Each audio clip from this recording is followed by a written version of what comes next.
Hi സുഹൃത്തുക്കളെ, ഇപ്പൊ മാങ്ങയുടെ സമയമാണല്ലോ. അപ്പൊ നമ്മള് മാങ്ങ വെച്ച് ഒരുപാട് വിഭവങ്ങൾ ഉണ്ടാക്കി വെക്കാറുണ്ട്. പച്ചമാങ്ങയും പഴുത്ത മാങ്ങയും ഒക്കെ വെച്ച്. ഈ ചക്കയുടെ സീസൺ എന്ന് പറഞ്ഞാൽ ഇപ്പം ഏത് സമയത്തും ചക്ക കിട്ടും, അതുപോലെയാണ്. പക്ഷെ മാങ്ങയുടെ എന്ന് പറഞ്ഞാല് അതിനൊരു സീസൺ തന്നെയുണ്ട്. ഇടയ്ക്കൊന്നും നമുക്ക് അങ്ങനെ കിട്ടാറില്ല മാങ്ങാപ്പഴമൊന്നും, പ്രത്യേകിച്ച് പച്ചമാങ്ങ. ഇപ്പൊ ഞാനും പച്ചമാങ്ങ വെച്ച് പല രീതിയിലുള്ള അച്ചാറുകളൊക്കെ ഉണ്ടാക്കി വെക്കാറുണ്ട്. ഇപ്പം എന്റെ ഒരു ഫ്രണ്ട് എനിക്ക് കുറേയേറെ പച്ചമാങ്ങ കൊണ്ടുത്തന്നു. വേറൊരാള് കുറെ നേരം നാട്ടുമാങ്ങ പച്ചയും കൊണ്ടുത്തന്നു. ഈ ഇതുപോലത്തെ പച്ചമാങ്ങയാണ് എനിക്കിപ്പൊ ഇന്ന് കിട്ടിയിരിക്കുന്നത്. ഞാൻ ഇത് കണ്ടപ്പോ ഓർത്തു, പണ്ട് വടക്കേന്ത്യയിൽ പോയ സമയത്ത് അവിടെ വെച്ച് ഇങ്ങനെ ഈ ചൂട് സമയത്ത് നമുക്ക് ചൂട് തട്ടാറുണ്ട് ശരീരത്തൊക്കെ. അന്നേരം ഭയങ്കര തളർച്ചയും എഴുന്നേക്കാൻ മേലാത്ത പോലെ ക്ഷീണം, ഛർദിക്കാൻ വരില്ല, ഇങ്ങനൊക്കെ ഭയങ്കര വയറ്റൊക്കെ അസ്വസ്ഥതയൊക്കെ ഉണ്ടാകാറുണ്ട്. ആ സമയത്ത് അവിടുത്തെ കാര്യം എനിക്കൊരു ജ്യൂസ് ഉണ്ടാക്കി തന്നെ എന്റെ ഓർമ്മയിലിരുന്നു, പച്ചമാങ്ങ വെച്ച്. പക്ഷെങ്കിൽ അതിന്റെ ടേസ്റ്റ് എന്റെ നാവിൽ ഇരിപ്പുണ്ടെന്നേ ഉള്ളൂ.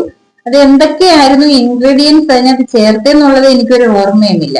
അപ്പൊ ആ ഒരു ഇത് വെച്ച് ഞാൻ ഇന്ന് വിചാരിച്ചു, ഇത്രയും മാങ്ങ കിട്ടിയപ്പോഴേ ഒരു ജ്യൂസ് ഉണ്ടാക്കി നോക്കാം എന്റേതായിട്ടുള്ള രീതി. അപ്പൊ ഞാൻ ചെയ്തത് ഇതേപോലെ തൊലിയൊക്കെ ചെത്തി എടുത്തിട്ട് അത് ചെറിയ പീസായിട്ട് കണ്ടിച്ച് നമുക്ക് മിക്സിയിൽ അടിക്കാവുന്ന രീതി, ചുമ്മാ ഷേപ്പിലൊന്നും കണ്ടിച്ചില്ല, ഇങ്ങനെ വെറുതെ ചെത്തി കണ്ടിച്ചൊക്കെ ഇട്ടതേ ഉള്ളൂ കേട്ടോ. ഇതുപോലത്തെ മാങ്ങയ്ക്ക് ചെറിയൊരു പീസ് ഇഞ്ചി ഇട്ടു, ഒരു പച്ചമുളക് ഇട്ടു, 2 കാന്താരിമുളക് ഇട്ടു, പിന്നെ കുറച്ച് ഉപ്പ്, പുതിന, ഒരു ചെറിയ നാരങ്ങ. അത് എന്റെ ഇരുന്ന ചൈനീസ് ഓറഞ്ച് ആയിരുന്നു. ചൈനീസ് ഓറഞ്ചിന്റെ ഒരു ചെറിയതായിരുന്നു എന്റെ കയ്യിൽ വെച്ച് കിട്ടിയത്. അപ്പൊ ഞാന് അത് തോടോടുകൂടി തന്നെ ഒന്ന് മുറിച്ച് കുരു കളഞ്ഞിട്ട് തോടോടുകൂടി തന്നെ അത് ഇടുമായിരുന്നു. പിന്നെ ആവശ്യത്തിന് ഉപ്പ്, കുറച്ച് ഷുഗർ ഇട്ടില്ലെങ്കിലും കുഴപ്പമില്ല. പക്ഷെങ്കിൽ ഷുഗറും ഈ ഉപ്പും കൂടെ വന്നു കഴിയുമ്പോൾ ഒരു പ്രത്യേക ടേസ്റ്റ് ആയി ജ്യൂസിന് കേട്ടോ. ഞാൻ അങ്ങനെ ഇന്ന് ജ്യൂസ് ഉണ്ടാക്കിയതാ.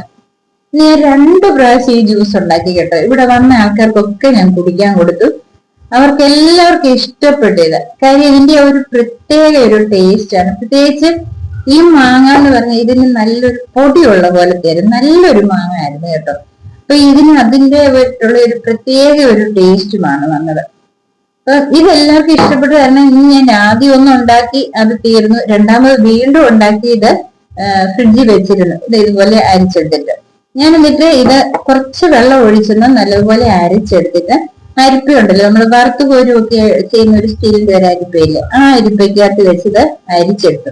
തീരെ നൈസായിട്ടുള്ള അരിപ്പയാവുമ്പോ തീരെ വെള്ളം പോലെ അതിനകത്ത് വീഴത്തുള്ളൂ. ഈ അരിപ്പയ്ക്കകത്താവുമ്പോ ഇതിന്റെ കുറച്ചുകൂടെ അതിന്റെ പഴുപ്പൊക്കെ ആയിട്ട് കിട്ടുന്നുണ്ടായിരുന്നു. അപ്പൊ അങ്ങനെയാണ് ഞാൻ ഇതിന്റെ ജ്യൂസ് എടുത്തത്. എന്നിട്ട് കുറച്ചുകൂടെ വെള്ളം വേണമെങ്കിൽ വെള്ളം കുറച്ചുകൂടെ ആഡ് ചെയ്യായിരുന്നു. ആ രീതിയിലാക്കി ഞാനതെടുത്ത് ഫ്രിഡ്ജിൽ സൂക്ഷിച്ചതാണ്.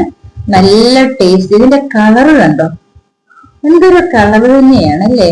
നല്ലൊരു ടേസ്റ്റ് ആണ് ഇതിന്. ആ ഉപ്പും എരിയും മധുരവും പിന്നെ ആ മാങ്ങയുടെ ഒരു ടേസ്റ്റ്, നാരങ്ങയുടെ ടേസ്റ്റും ഒക്കെ വന്നപ്പോ ഒന്നും പറയാനില്ല, നല്ല ടേസ്റ്റാ.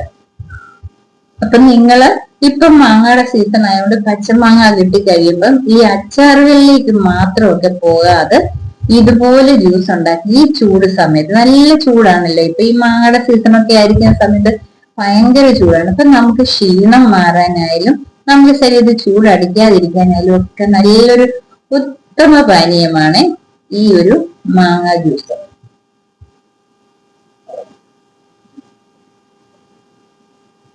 നല്ല ടേസ്റ്റ് ആണ്. പുതിന ഇല്ലേലും ഇത് കുടിക്കാമേ. കാര്യം ഈ ഉപ്പും എരിയും ആ മാങ്ങയുടെ പുളിയും പിന്നെ ഇഞ്ചി എല്ലാം കൂടെ വന്നു കഴിയുമ്പോ ഒരു പ്രത്യേക ഒരു ടേസ്റ്റാണ്. അപ്പൊ ഞാൻ ഇത്രയും മാങ്ങ തൊലിയൊക്കെ ചെത്തി എടുത്തിട്ടുണ്ട്. കണ്ട 3-4 ഞാൻ ഇതുപോലെ തൊലി ചെത്തി എടുത്തിട്ട്, ഇതുപോലെ തൊലി ചെത്തി എടുത്താൽ മതി കേട്ടോ.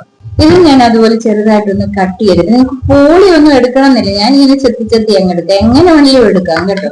എന്നിട്ട് ഒരു സിപ്ലോ കവറിലാക്കി നമ്മൾ പലതും ഇങ്ങനെ ഫ്രിഡ്ജിൽ സൂക്ഷിക്കുമല്ലോ, അങ്ങനെ ഇത് ഫ്രിഡ്ജിൽ സൂക്ഷിക്കാമെന്ന് കണ്ട മാങ്ങ ഇല്ലാത്ത സമയത്ത് നമുക്ക് ഇതെടുത്ത് ജ്യൂസ് അടിക്കാവുന്നതല്ലോ. ഇത് ഞാൻ ജ്യൂസിന് വേണ്ടി മാത്രമേ എടുക്കത്തുള്ളൂ കേട്ടോ. കാര്യം ജ്യൂസ് കുടിച്ചപ്പോ അതുപോലെ ടേസ്റ്റാണ്. നമ്മൾ ആരെങ്കിലും വരുമ്പോ എന്തിനാ ഈ വേറെ ടാങ് പോലത്തെ കാര്യങ്ങളൊക്കെ മറ്റ് കടകളിൽ നിന്നൊക്കെ വാങ്ങിച്ച് ഓരോ ജ്യൂസും സിറപ്പൊക്കെ ഉണ്ടാക്കി വെച്ചിട്ട് അതൊക്കെ എന്തിനാണ് കൊടുക്കുന്നത്? ഇതൊക്കെ ആകുമ്പോ അവർക്കും തൃപ്തിയാ, നമുക്കും സന്തോഷം അല്ലേ, ഇങ്ങനെയൊക്കെ ഉണ്ടാക്കി വെച്ച. അപ്പൊ ഇത് ഞാൻ സിപ്ലോ കവറിലാക്കി ഫ്രീസറിൽ വെക്കാനും വേണ്ടിയാണ്. കാര്യം ഇതില് നമ്മൾ ഫ്രീസറിൽ നിട്ട് കഴിയുമ്പോ ഐസൊക്കെ ആയിട്ട് കുറച്ച് വെള്ളം പിടിച്ച പോലും മാങ്ങായിരിക്കുക. എന്നാലും സാരമില്ല, നമ്മളിത് അരയ്ക്കുന്ന സമയത്ത് കുറച്ച് വെള്ളം കൂടെ ആഡ് ചെയ്തിട്ടാണല്ലോ അരയ്ക്കുന്നത്. അപ്പൊ അങ്ങനെ നമുക്ക് ആവശ്യത്തിന് എടുക്കാമാണ്. എത്ര മാങ്ങ കിട്ടിയാലും നിങ്ങൾക്ക് ഫ്രിഡ്ജിൽ സ്ഥലം ഉണ്ടെന്ന് വരില്ല, നിങ്ങൾ ഇതുപോലെ അരിഞ്ഞ് ഫ്രീസറിൽ വെക്കുക. മാങ്ങ ഇല്ലാത്ത സമയത്ത് നിങ്ങൾക്ക് ഇതുപോലെ ഉപകരിക്കുന്നതാണ്. അപ്പൊ ഈ മാങ്ങ വെച്ച് വീണ്ടും ഞാൻ വേറെ വിഭവങ്ങൾ ഉണ്ടാക്കുന്നുണ്ട് കേട്ടോ, അച്ചാറുകളല്ലാതെ. അപ്പൊ അതിന്റെ വീഡിയോയുമായിട്ട് ഞാൻ പുറകാലെ വരാം. അപ്പൊ നിങ്ങൾക്ക് എന്റെ ഈ വീഡിയോ ഇഷ്ടപ്പെട്ടെന്ന് വരും, നിങ്ങൾ ചെയ്ത് നോക്കണം. ചെയ്ത് നോക്കിയിട്ട് ഇഷ്ടപ്പെട്ടെന്ന് വരും നിങ്ങൾ എന്റെ വീഡിയോക്ക് ലൈക്ക് ചെയ്യുക. ഇതുവരെ എന്റെ ചാനൽ സബ്സ്ക്രൈബ് ചെയ്യാതെ കാണുന്നവരാണെങ്കിൽ ചാനൽ ഒന്ന് സബ്സ്ക്രൈബ് ചെയ്യുക. വീണ്ടും ഞാൻ പുതിയ വീഡിയോയുമായിട്ട് എത്തുന്നതായിരിക്കും.